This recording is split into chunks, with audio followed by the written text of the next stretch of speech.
Edward Brown, host of the Best of Investing, here to remind you to tune in this week on 8 p.m. on Saturday. We're going to be talking about real estate and the economy. You're not going to want to miss this show. That's the Best of Investing on Saturday at 8 p.m.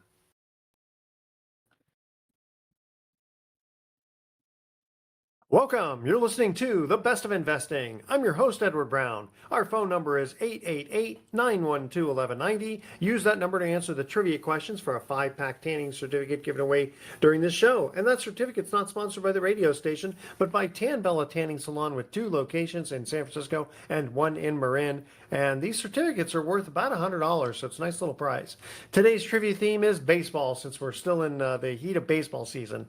Today we do have a special guest, Kyle Kuderewski. Did I pronounce it? Pretty close. Kuderewski, we'll take it. Kuderewski, there we go. Okay, of the company webstreet.co, and the episode title is for this show is Transforming Online Businesses into Passive Investment Opportunities for Accredited Investors. So Kyle, the operations manager at WebStreet, which was formerly Empire Flippers Capital, that's kind of interesting, is a dynamic individual with a wealth of expertise in passive investing, entrepreneurship, alternative investments, and remote work.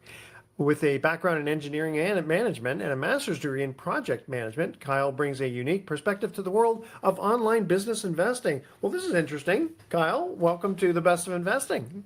Hey, Edward. Thanks for having me. I'm excited to be here. Oh, great. Okay, so tell us a little bit about yourself first, and then we'll get into what your company, WebStreet. Sure. My name's Kyle. I grew up in East Tennessee, pretty traditional background. Went to the University of Tennessee, which I know you're getting on baseball trivia, small trivia for you. Who won the College World Series this year?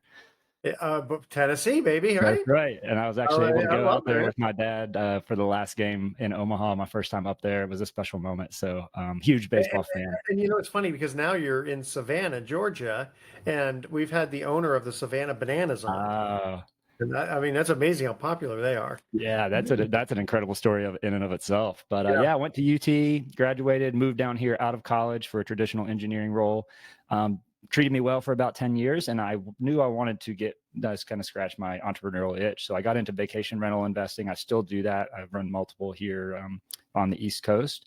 But my primary focus now is WebStreet. I wanted to diversify, and I really, really believe in the power of online businesses, whether it's websites or softwares or Amazon stores, things like that. And that's pretty much me. I've been doing this for about 3 years now, and we're really starting to see some growth with WebStreet.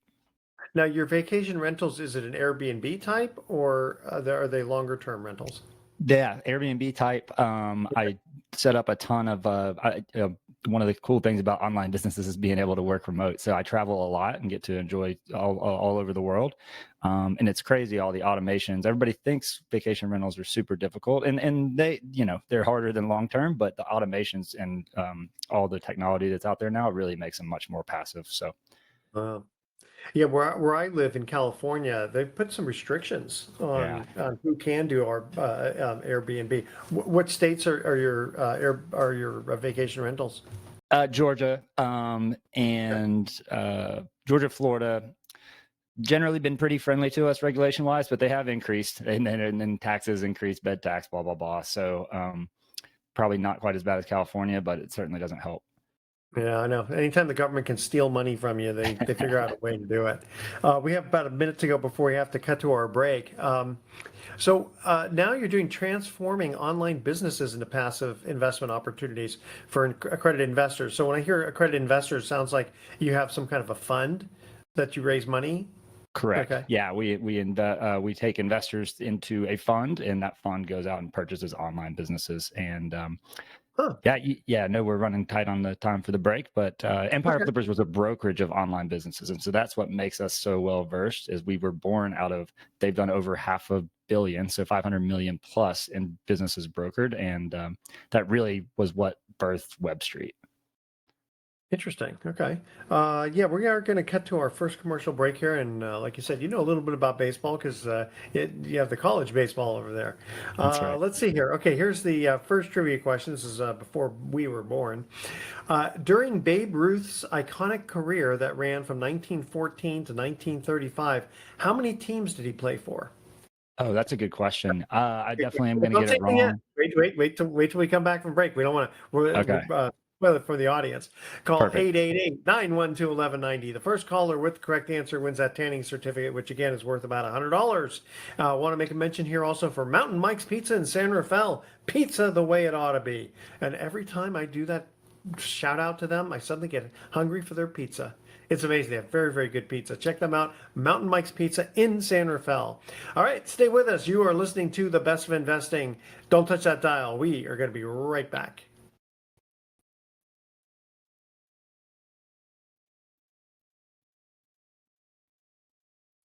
Welcome back to The Best of Investing. I'm Edward Brown, your host, along with my special guest, Kyle Kuderewski. Got that right this time. All right, here's our first trivia question. Baseball. During Babe Ruth's iconic career that ran from 1914 to 1935, how many different teams did he play for? Okay, so I don't know the answer for sure, but I grew up a huge baseball fan. I told you I went to the Tennessee World Series. Back Yeah. in '95, I also went to the Braves World Series Game 7. So I've been Ah, lucky to see a few, and I know he played for the Braves as well as the Yankees. I'm going to guess that there was one more, and I'm going to go with three.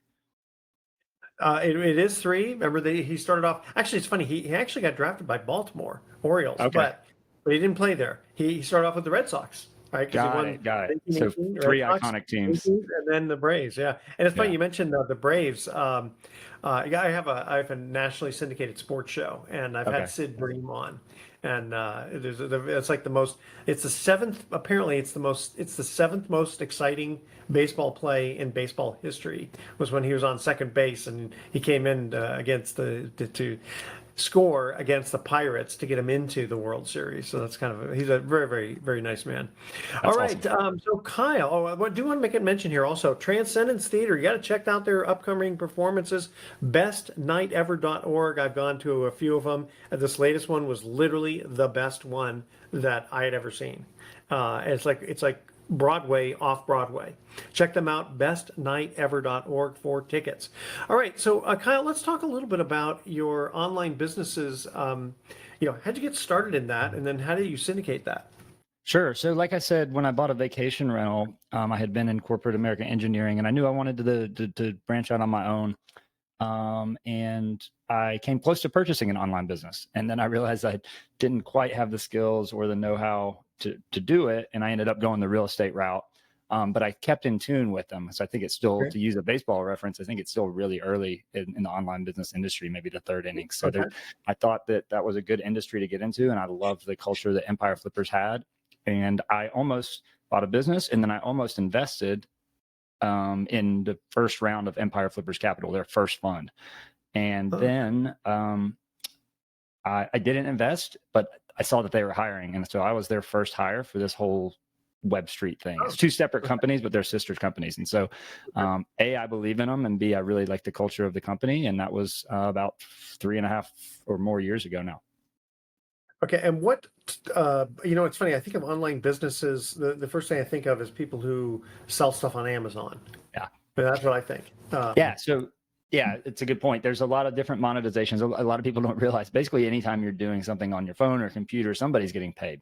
So the Yeah. type of businesses that we invest in are Amazon FBA, which you just mentioned, fulfilled by Amazon, Amazon KDP, so Kindle businesses, content and display ads. So if you're doing review sites or travel sites, or any of these links that you're clicking before you go purchase something, that's affiliate links. And then a huge one for us is SaaS, so software as a service. So we're on this Ring Central, Zoom, HubSpot, but even like 99-cent games on your phone, things like that. And AI and no code tools are making it easier than ever for people to build really, really nice pieces of technology. And that's recurring revenue. That's what we really like about that, is your Yeah. customers are generally like sticky. So those are some examples of the monetizations we invest in. Is it subscription based? That sort of thing, or? So you mean the softwares themselves? Well, just you said it's quote sticky, so I think of Yeah, exactly. So most of those softwares are subscription based, monthly or Okay. annual subscriptions. And it's really easy to project your revenues out, right? Once people subscribe, you know your churn rate and stuff like that. So that's what we really like about SaaS. how much can someone make in something like this? I mean, it's Well, very interesting. the largest I mean, business that if we you're raising a sold, fund, you have a fund. If you're getting accredited investors, it's probably like a 506D fund, right? yeah, So 506B. 506B. Okay. Yeah, so self-certification. Okay. But yeah, that's the easiest way to think about it is a real estate syndication model. If you've heard of Masterworks, which invests in art, or Fundrise, or VinoVest, all these different, it's the same model, but we took it to online business world. So it's fractional passive ownership of these online businesses. And what's Uh, really cool about it is they're cash flowing. So unlike a bottle of wine or a pair of sneakers that you're waiting to appreciate, these are yeah. profitable businesses, and we return the profits to you each quarter after you invest. And how long have you had this online business investment? Yeah, so Empire Flippers is about 12 to 15 years as a brokerage. Web Street, I started as one of the first employees. So we're about 3.5 years old. We've got about 45 million in assets under management, which is around Wow. 40 assets. So we're really starting to scale and grow. We actually just last week bought our largest asset to date, and it was about $2.5 million, and that was a software. So Wow. And is it one of those situations where you're hoping like one or two make it big and you're okay with other ones not doing well? somewhat, yes. It's all diversification. So we never want somebody to come in and throw a dart at a dartboard. We Yeah. know some are going to go up, we know some are going to go down, and some are going to stay stable. Yeah. And yeah, so that's why we do multiple funds. We always do a good mix of assets in each fund. And yeah, you basically own a piece of the business until it's sold. And each quarter you get 2/3 of the profit delivered right back to you. So it's a cash flow play. You need a mix of cash flow and Right. appreciation We'll in your get into life. the cash flow and when we come back from break, because Perfect. I'm very interested to hear you know how this all works. All right, our second trivia question. Who is the only player in Major League Baseball history to hit 40 home runs and collect 70 steals in a regular season? Now, I remember Canseco when he was the first 40-40 man, but this is 40 home runs and 70 steals in a regular season. Call 888-912-1190. Again, first caller with the correct answer wins that Danning certificate, which is worth over $100. Stay with us. You're listening to The Best of Investing. I'm Edward Brown. Don't touch that dial. We are going to be right back.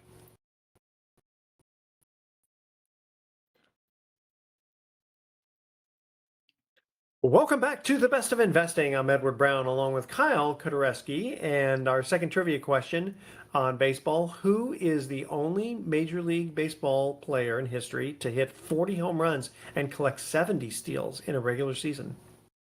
Yeah, it's almost like you teed these up for me, but we did not speak at all before this. Yeah. Being a Braves fan, I saw it was Acuna. It was very Yeah, recent. very good. In 2023, Ron Acuna Jr. Yeah, you're right. No, I didn't tee it up for you. I didn't know. I had this. Actually, what happens is like because I've got a nationally syndicated sports show, I just Yeah, kind of stole the questions from there and just got it. repeated it over here. It was Do super impressive. It's a shame he got hurt this year. Oh yeah, no, that's true. I mean, with his salary, oh yeah. Uh, and also want to make a mention here for Dr. Wilkinson's Backyard Resort and Mineral Springs, voted best natural springs in Calistoga. I've been there before. Phenomenal. By Travel and Leisure Magazine. Call 707-942-4102 or go to drwilkinson.com. All right, so Kyle, you raise money on this 506B, and you said it's self-certification. How does that work? Correct. They just So check a box that says I'm an accredited investor. essentially, yes.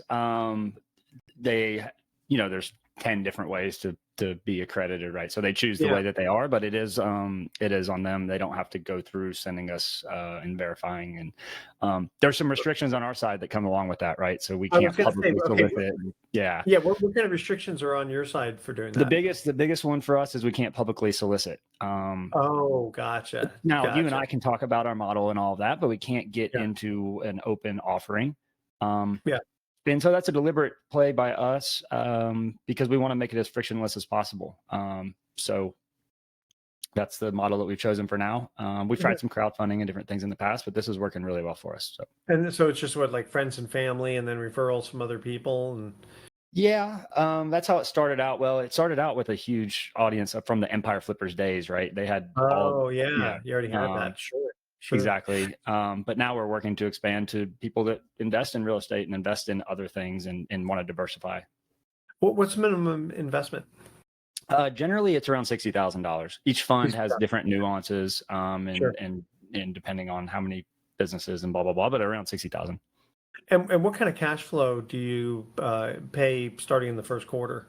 Yeah, so generally about 3% per quarter. That's what we've hit with. We're on our ninth fund now, so we have about 50 businesses or assets under management. So about 3% per quarter. That's been pretty consistent. Some higher, some lower. And then, of course, you get the profits of the exit of the businesses as well, which is another kind of cool thing if you're already in real estate. Is this is a shorter hold period. This is a 2 to 4 year hold period. Yeah. We'll flip those businesses and you get the same profit split on those. So we project 20% IRR over the life of the fund annually, and that's what we're on target to hit. Wow. And when you flip it, you just flip it to another buyer of the business, right? Yeah, yeah, Yeah. basically. And people like to, the people that are running the businesses for us are the best of the best. We like to think we have a really thorough vetting process. Again, be back to the Empire Flippers network. We've been doing this for 10 to 15 years. We know the people that have bought and sold and scaled multiple businesses. And so if you buy a business that we've grown, it's probably going to be in pretty good shape. Gotcha. Interesting. And what kind of businesses are in that you're looking to fund specifically? Sure. Yeah. So we have about 14 Amazon assets fulfilled by Amazon in all kinds of different things, from mixing bowls to like scratch off type map things that go on your wall, just all kinds of different things, nutrition, pet products. Some operators have different assets. And then in the software side, those are larger businesses. We like mission critical business scheduling tools, things that large companies need. And then on content sites, we have tons of high quality review sites. And yeah, it's continued to transform over the years. Wow, that's a whole different animal, and each one's got its own little nuances. I gotta think. Exactly, which is why the people running the businesses are so important, right? And it Yeah, oh, it changes really rapidly compared to a real estate or something that's been around for many, much longer. Sure. I tell you what, we believe it or not, we've got to go to our next trivia question here. Let's see here. Okay, which player currently holds the most Grand Slam hits in Major League history? Now, we're not talking the World Series because I believe that's Mickey Mantle. We're talking about just which player currently holds the most Grand Slams in Major League Baseball history. Call 888-912-1190. First caller with the correct answer wins that tanning certificate. I want to make a mention here also for the Axiom Hotel in San Francisco, located in the heart of Union Square. The Axiom Hotel blends a sense of history with modern touches. Guests rave about the staff and how quiet the hotel is. AxiomHotels.com. Stay with us. The Best of Investing will be right back.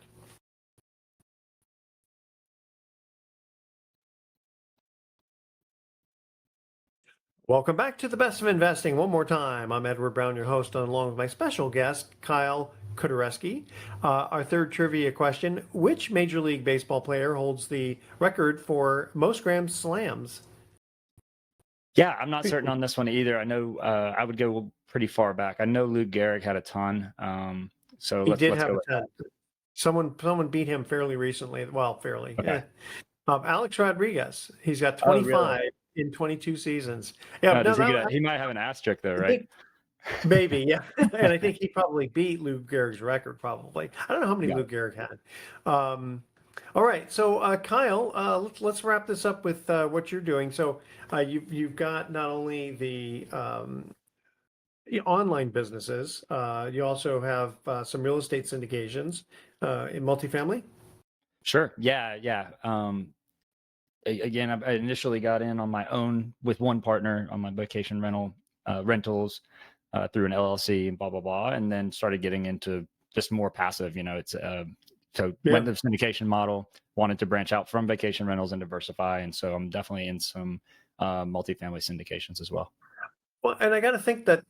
Well, you tell me. The online businesses, how much do you have to babysit them? Yeah, that's a really good question. And a mistake a lot of people make. They think they can go buy it, whether it's from Empire Flippers or another brokerage, and just let it on cruise control. You can't. And that's really why Web Street works so well, because they're just not that passive. Now you can build them in a way and you can put teams in place and you can, make them as passive as possible, but things change so quickly with Google and AI and Amazon algorithms, and you just have to really be able to adapt. And Yeah. again, that's one of the things that is making Web Street attractive to people.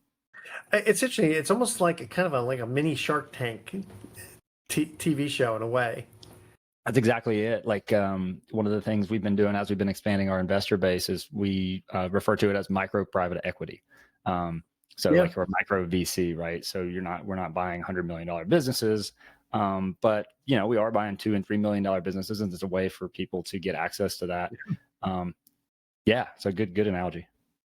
And then how long is the hold time for the investor in one of your funds? Yeah, 2 to 4 years, generally speaking. Yeah, we would never be less than a year just for capital gains purposes. And it could be a little longer than 4 years, right? Like we don't know where the market's going to be, but we're always trying to make exits at the right time. And the nice thing again is if it goes 5 years, they're continuing to cash flow at that time. Yeah. So it's how simplified are your K1s? Because you're talking multi-businesses. Yeah. This is my nightmare actually as the operations manager and as an engineer, not accountant. So K1s fall under me. So the beginning of my year is really, really intense. But what we did is we made our model. We learned this over the years. We simplified it so that you're investing in one LP fund, and under that fund is all the opcos. So as an investor, you only get one K1 for each fund you're invested in. And again, over the we do about 3 or 4 funds a year. So worst case, you're getting, I don't know, 3, however many funds you invest in. But so if I invest in one and I get one K1, I mean, how many lines have information that are needed? You know what I mean? It's like, how complicated is that K1? It's actually not that. It's not that bad, because then it goes to a holdco, and then each business has its own operating company. So they all just pass through because it goes LP and then LLC after that, and they just feed through. It's interesting because I know, so I do a lot of work with Pacific Private Money, and we have one fund, and there were other funds that wanted to do what they call a fund of funds. Yeah. And then they're dealing in other states and all that. And I looked and I said, wait a minute. I go, the K1s are going to be ridiculous. You're not going to be able to file nearly on time. Yeah. Because you have to wait for all these other K1s to come in to do your K1 and multiple states and all that. That's a nightmare. Yeah, you're 100% right. The only nuance to ours is because there's cash flow throughout the year, you do have a distribution line, right? But it's a 15-year depreciation. So that's pretty standard. And then we're able to avoid a lot of the state things because we're worldwide. So we have operators operating from countries all over the world. And that makes it more complicated on my end, but it makes it, as an investor, it makes it a little more simple on yours. So we always want to make it simple for the investor. How do people get a hold of you if they want more information? Yeah, so webstreet.co.co. That's really important. I'm very active on LinkedIn. If you're on the radio, you probably don't know how to spell my name, but just Kyle at webstreet.co is my email. Feel free to reach out there. I love interacting with people that are interested in online businesses or just investing in general. I'm kind of a nerd on this stuff, so definitely reach out. Kyle at webstreet.co. And why did you do .co instead of .com? Well, .com was extremely expensive, and we were trying to be pretty frugal with our money. We have a well-established company in Empire Flippers, but we're very much a startup within. But we've got our eyes on .com, so that should be coming soon. All right, thank you very much. So moving on here, the audience probably knows I manage the Pacific Southwest Note Fund. It's about a $10 million fund where we're buying discounted notes around the country, and we just provide just a conservative 8.5%. We pay it on a monthly basis, but I got to think that it's one of the more conservative funds because we're not leveraged, and the loan to value is about roughly 50%. But because we're buying the notes at discounts, we're about 38% loan to value, which is extremely conservative. Most other funds are going to be 75% loan to value, and sometimes they use leverage and all that, and so you can get a higher return with those, but there's a lot more risk. So we like to be like a little old lady investment and just pay out 8.5%, and everybody seems to be happy. And your fund, probably like ours, qualifies for Qubit, I would think. Yeah, that's correct. Yeah. So that could potentially, depending upon people's income, could Right. potentially give them a nice little tax advantage. And we also have our Freedom Fund, which is paying anywhere from, I believe it's 8 to 11%, depending upon how much you put in. A little bit higher loan to value, but still not leveraged. And mostly they're doing the owner-occupied consumer bridge loan is their specialty. So the hold time on the loans is usually only about 4 to 6 months on average. Because nobody wants to pay these rates. They'd much rather go to a real bank and get cashed out. All right, stay with us. You are listening to The Best of Investing. We are going to be right back with some closing comments. Don't touch that dial.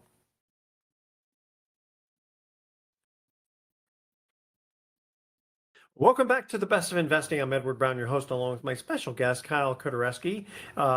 We didn't have a trivia question here, but I do want to, when I talk about Pacific Private Money, I'd like to give out their information. It's pacificprivatemoney.com. You can check out our Southwest Fund, our Freedom Fund, and we also have individual notes for sale. So very conservative company. And Kyle, we were talking a little bit about leverage, and you were going to bring this up in this segment. Yeah. So one of the things I probably should have hit on earlier is as we're going out and finding these businesses, we're coming to whether it's a brokerage or private deal flow, wherever we're finding these deals, which is very expansive now. People know that we're buying things, so it's coming to us from every angle, which is a blessing and a curse. Because we're raising investor money, we're able to be really, really aggressive with our deal structures. It's basically like buying something in cash versus, getting a loan. And so, that's one of the things that's really good for investors. Obviously, if you're getting deals at a good price and being really creative with deal structure. So I thought that was worth touching on and something that might hit home with investors. And how do companies find you who are interested? I guess they're selling their business rather than just asking for an infusion of capital. Yeah, exactly. We haven't gone the infusion of capital route yet, and that we may eventually, but a lot of people, we know this from our brokerage days, with online businesses, they grow them from nothing and maybe they're making a $500,000 exit. That's life-changing money for a business that you've been working on for a few years. And look, stuff in life happens, right? It can be, you get bored with the business or there's, unfortunately a divorce or like whatever, situations change. And so people want to flip these businesses. And so all kinds of different reasons. So tell us, how did you vet one company, and it was like, whoa, wait a minute, hold on, what happened here? Yeah, we had a really recent one that we went through. It goes through all these stages, right? And we got an exclusive due diligence, many hours put into this, and this was a software business, and the person got into the code, the operator got into the code, and realized like, hey, this will be fine for cash flow, but AI is going to eat this tool alive in the next 2 to 4 years, and he might have bought it on his own, but because he was doing it for us, for investors, he said, you know what, I'm not comfortable. I want to deliver the returns we say we're going to. So good on him for that. But we're lockstep with our operators in due diligence. And again, that comes back to the landscape changing really quickly. You have to be on top of it. Wow.